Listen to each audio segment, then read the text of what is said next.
Assalamualaikum warahmatullahi wabarakatuh. Halo teman-teman, apa kabar kalian semuanya? Mudah-mudahan kalian pada sehat ya, amin. Kembali lagi saya Abdul Fatah Arifin, dan kali ini kita ada di on the spot titik banjir yang beberapa tahun lalu mengalami di daerah sini teman-teman. Tepatnya di Jalan TB Simatupang yang menjadi salah satu langganan banjir ketika ada banjir kiriman ataupun hujan yang cukup deras di daerah Jakarta. Nah, seperti kita ketahui teman-teman, di Jakarta itu ada 4 persoalan banjir. Yang pertama adalah banjir kiriman dari Bogor, terus yang kedua adalah hujan lokal, yang ketiga adalah kurangnya kolam retensi yang ada di sekitaran Jakarta, dan yang keempat adalah banjir rob. Dan kali ini kita akan membahas tentang hujan lokal teman-teman, ataupun banjir kiriman teman-teman. Oke, di sini tadinya sangat sering sekali banjir ya teman-teman, bahkan beberapa saat yang lalu ataupun 3 atau 4 hari yang lalu hujan cukup deras di sekitar Jalan TB Simatupang ini, sehingga membuat warga kewalahan untuk masuk ke tol ataupun lanjut ke Jalan Kampung Rambutan ya, ke Kampung Rambutan. Dan kali ini kita akan wawancara langsung dengan teman-teman proyek teman-teman. Iya. Oke. Assalamualaikum Pak. Salam. Ya. Apa kabar Pak? Sehat? Sehat, alhamdulillah. Alhamdulillah. Pak, perkenalkan diri dulu Pak. Jabatan nama Bapak siapa dan jabatan Bapak di sini sebagai apa? Ya. Ya, salam kenal teman-teman.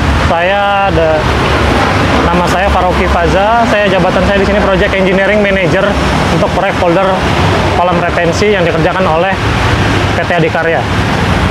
Nah, Pak Farozi ya. Pak Farozi, beberapa saat yang lalu sempat banjir nih Pak di sekitaran TB Simatupang nih. Sebenarnya penyebab banjir pada saat itu gara-gara apa sih Pak? Padahal kalau kita ketahui di sini sudah ada kolam retensi dan jalur jacking nih Pak yang saat ini sedang dibuat. Itu gara-gara apa Pak banjirnya? Ya. Banjir yang terjadi mulai hari Jumat ya, Jumat, Sabtu. Tanggal berapa Pak tepatnya? Berapa ya? Sekitar 29, 30. Nah, itu Maret ya Pak ya? Maret ya. 29, 30 itu pertama yang di Ion itu, setelah kami lihat ada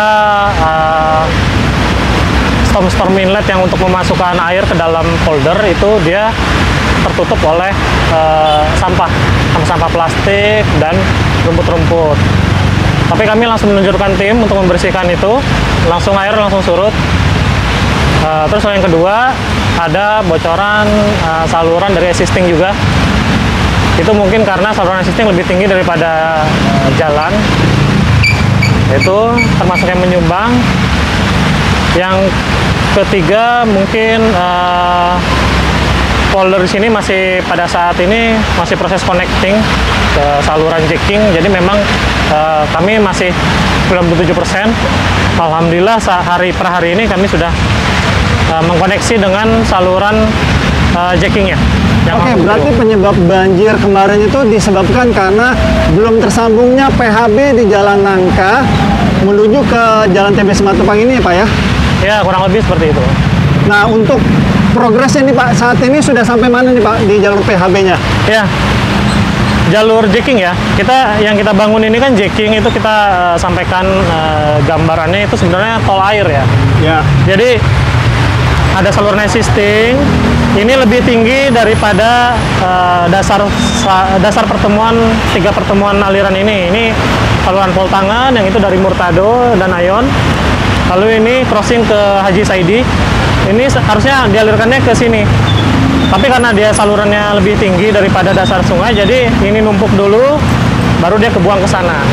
Konsep aliran yang lama. Nah, yang kita bangun adalah tol air dia. Jadi air yang dari Murtado ini sebisa mungkin kita langsung alirkan ke dalam jacking. Ini kondisi pintu air belum kita tutup Pak, nanti normalnya ini kita tutup. Yang mana Pak bisa ditutup? Pintu air ini pintu air, nanti kita tutup. Jadi nanti tidak ada air yang ke sana lagi.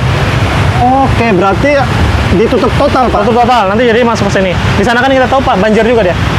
Oh, kalau di sana Poltangan Pak? Poltangan itu banjir.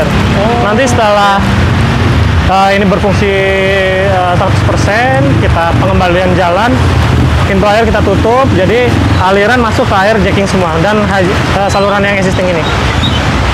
Yang perlu kita pahami bahwa saluran ini beda elevasinya sekitar 1 meter dengan saluran existing, Pak. Oke. Jadi otomatis jacking dulu, aliran itu normalnya masuk ke aliran jacking, lalu jadinya saluran existing ini sifatnya membantu. Oke. Ya, oke. saluran jacking ini yang kita bangun itu berada di kedalaman min 6 sampai min 8 dari jalan raya. Dengan kemiringan 1%, itu harapannya di Ciliwung air itu keluar sekitar 6 kubik per detik. 6 kubik Harapannya. per detik, Jadi ya. cukup cepat, Pak, cukup cepat menyerap. Ini bisa kita lihat nih, Pak, mungkin lumayan deras ya Iya. penyerapannya ya. Tapi memang karena di sini memang ada lagi finishing, ini kita belum berani tutup. Kalau sudah tutup nanti kita full ke sini, Pak. Oke. Ini dibuka pada saat air pol tangan lebih tinggi daripada ini. Kita buka. Oke. Oh, dibuka ini Ya. ketika di pol tangan lebih tinggi ya? Daripada ini. Oke, berarti air pol tangan itu adalah air yang ada di sekitaran warga berarti, Pak ya? Betul. Jadi catchment yang dibangun Polder Kolom Retensi ini sudah jelas dia tuh dari Ayon, Tanjung Barat, lalu depan Jalan Nangka yang Al Murtado. Jadi catchment area diputus di sini, Pak. Oke. Jadi ini murni menangani dari sini. Untuk pol tangan sini ada jalurnya sendiri. Nah, mungkin masyarakat banyak yang belum tahu nih, Pak, ataupun yang baru menonton video ini, Pak. Ya. Sistem jacking itu seperti apa sih, Pak? Sistem teknik sipilnya lebih Ya, tepatnya ya. mungkin. Itu seperti apa, Pak? Jacking itu sebenarnya metode, Pak. Metode mendorong pipa tanpa cut and fill. Cut and fill itu tanpa metode gali. Jadi dia sifatnya jacking itu dia kita membangun pit lalu didorong dengan alat jacking, didorong lalu sampai tembus yang titik yang kita inginkan. Jadi jacking itu metode. Salurannya sendiri yang kita tanam adalah pipa RCP diameter 1 meter, Pak. Ya. Pipa jacking itu sudah kuat terhadap tekanan alat jacking. Jadi dia alat jacking fungsinya memasukkan pipa, lalu pipa itu udah jadi dengan kemiringan tertentu lah, dia nanti berfungsi sebagai air. Jadi jackingnya itu metode. Metode, Pak ya. Betul. Materialnya sendiri adalah beton, pipa beton diameter 1 meter. Dengan kemiringan 1%. 1%.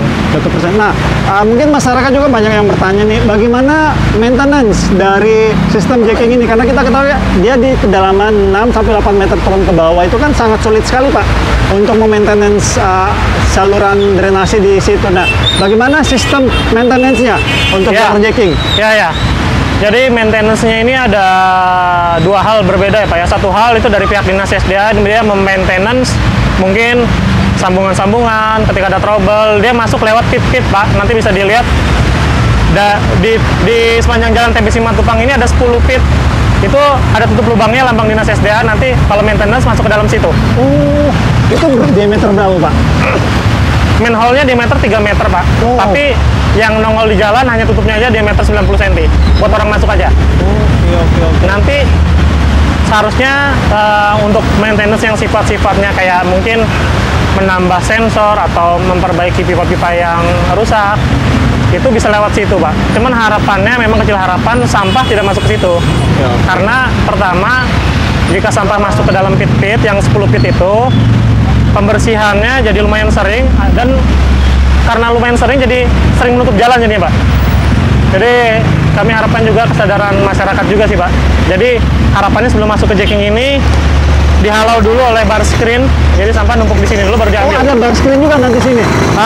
Cuman hanya ini aja, Pak. Cuman hanya temporer. Oh, temporer ya? Temporer. Oke. Ya. Nah, Pak, terakhir ini, Pak. Pemerintah kita di bawah SDA DKI Jakarta sangat serius sekali dalam melakukan penanganan banjir. Ya. Sesuai data yang saya tampilkan di lapisan video ini, bahwa setiap tahunnya itu mengalami tingkat penurunan banjir yang luar biasa sekali. Betul. Nah, masukan Bapak nih, Pak, untuk masyarakat yang wilayahnya masih sering banjir nih, agar kedepannya tidak banjir lagi. Nasihat Bapak seperti apa sebagai pihak kontraktor? Siap. Jadi kalau kami dari penyedia jasa adalah pertama pengertiannya, Pak. Jadi pasti ada dampak sementaranya seperti macet, atau ada sedikit kotor, atau ada sedikit lalu lalang kendaraan, itu mohon dimaklumi. Kalau dari kami sisi dari penyedia ya, Pak ya. Terus yang kedua dari sisi masyarakat, bahwa kami di kontrak sendiri ada pihak dari HSE dan lingkungan sendiri, tapi kita harapkan partisipasi masyarakat untuk tidak membuang sampah juga, Pak.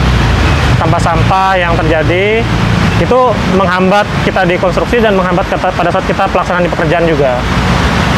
Untuk dari pemerintah sendiri yang berkaitan dengan masyarakat juga itu mungkin lebih digalakkan lagi teknologi yang karena yang kita tahu juga penerapan jacking ini juga baru tahun ini, Pak. Ya, betul, Pak. Nanti mungkin ada penerapan yang lain seperti kayak jacking yang melengkung itu udah banyak diterapkan di luar negeri. Mungkin dari absorb lah, menerima ilmu dari luar. Atau ada jacking yang lebih besar lagi dengan peralatan yang lebih minim, itu mungkin dari pihak SDA bisa mengabsorb itu. Ya. Tapi kami menekankan bahwa pengertiannya saja, Pak. Jadi ketika proyek masih belum jadi, harap masyarakat tetap bersabar, Pak. Tetap bersabar sampai ini selesai. Dan insya Allah kita akan semaksimal mungkin. Apa gitu? Ya, yes, betul sekali teman-teman apa yang disampaikan oleh Pak Faurozi selaku pelaksana ataupun kontraktor di tempat ini, bahwa pemerintah kita saat ini sangat serius sekali teman-teman dalam penanganan banjir ya. Karena setiap tahunnya memang saya sudah tinggal di Jakarta dari tahun 2005 teman-teman, jadi cukup lama saya tinggal di Jakarta dan beberapa proses perbaikan yang dilakukan oleh SDDKI Jakarta sangat berasa sekali teman-teman. Banjir di Jakarta terus mengalami penurunan, salah satunya insya Allah di jalan TB Simatupang ini maupun di depan Mall Aeon. Tapi semua yang dilakukan oleh pemerintah kita tidak akan pernah maksimal kalau kita sendiri sebagai masyarakatnya tetap membuang sampah di sembarang tempat. Contohnya salah satunya di depan Mall Aeon, Pak ya. Strom inletnya itu terhalang oleh sampah ataupun sisa-sisa makanan kalian yang kalian buang bukan pada tempatnya. Jadi yuk kita berkolaborasi dengan pemerintah kita sehingga kedepannya insya Allah dengan kolaborasi kita tidak ada lagi banjir di wilayah kita ataupun di mana saja. Dan kami berdua teman-teman mohon maaf jika selama jalan-jalan di tempat ini ataupun menerangkan di sekitar sini ada salah-salah kata ataupun salah-salah review. Kami berdua hanyalah manusia biasa yang tidak luput dari kata salah ataupun hilaf. Dan akhir kalam, saya Abdul Fattah Arifin dan Pak Faroki Fazah mohon undur diri. Assalamualaikum warahmatullahi wabarakatuh. Indonesia maju. Terima kasih, Pak. Siapa, Pak?